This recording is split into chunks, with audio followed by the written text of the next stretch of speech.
এই মুহূর্তে আমি দাঁড়িয়ে আছি নারায়ণগঞ্জের রূপগঞ্জের রূপসী এলাকায় যে গাজী টায়ার কারখানার সামনে।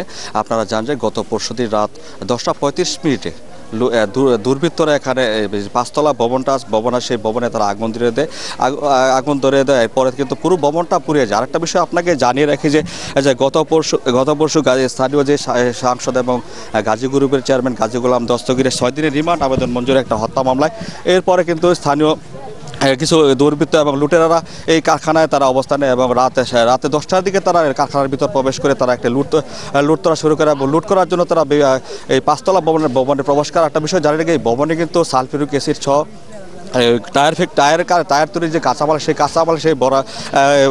কাঁচামাল সেখানে রক্ষিত ছিল। সেই ভবনে তারা কিন্তু এই 1.5 থেকে 200 শতাধিক লোক যে প্রবেশ করার পরে আর আমরা জানতে পারি যে এখানে তারা একটি গ্রুপ নাকি নিচতলায় তারা আগুন ধরার কারণে তারা পুরো ভবন আগুন জ্বলে ওঠে।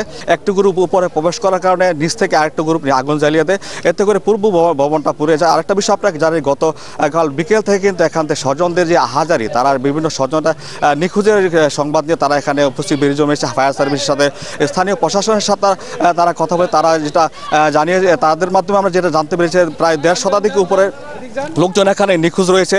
এই বিষয়টা তারা আমাদেরকে জানিয়েছে। তবে সর্বশেষ ফায়ার সার্ভিসের 12টি ইউনিট আপনাকে জানেন 12টি ইউনিট কিন্তু গত 21 ঘন্টার চেষ্টা চালিয়ে রাত্রে গত রাত 7:05 আগুন নিয়ন্ত্রণ আনে। আজকে সকালে আমি স্থানীয় যারা ফায়ার সার্ভিসের কর্মকর্তা তাদের সাথে আমি কথা বলে তারা আমাদেরকে জানিয়েছে যে আগুনের যে ফ্লেমটা থাকার কারণে তারা ভিতরে সার্চ করতে পারছে না। তবে এখানে এই মুহূর্তে 7টি ইউনিট এখানে কাজ করে যাচ্ছে। তবে ভবনটা আগুনের পুড়ে যাওয়ার কারণে একেবারেই জরাজীর্ণ এবং ভয়ঙ্কর একটা খারাপ অবস্থায় রূপ ধারণ করেছে। যে কোনো সময় ভেঙে যেতে পারে। সেজন্য তারাও নিজেদের মাঝে আতঙ্কের তাবৎ এবং তারা স্থানীয়দেরকে সতর্ক করে দিয়ে যাতে করে এখান থেকে তারা দূরত্ব বজায় রেখে এখান থেকে চলে যায়। আর তারা আমাদেরকে সর্বশেষ জানিয়েছেন যে আজকে বিকাল অবধি এখানে তারা সার্চ করবে। সার্চ করার পরে তারা আসলে পরবর্তীতে আবার জানাবে যে এখানে কোনো হতাহতের ঘটনা আছে না এবং লাশ কোনো উদ্ধার আছে কিনা সে বিষয়টা আমাদেরকে জানাবে।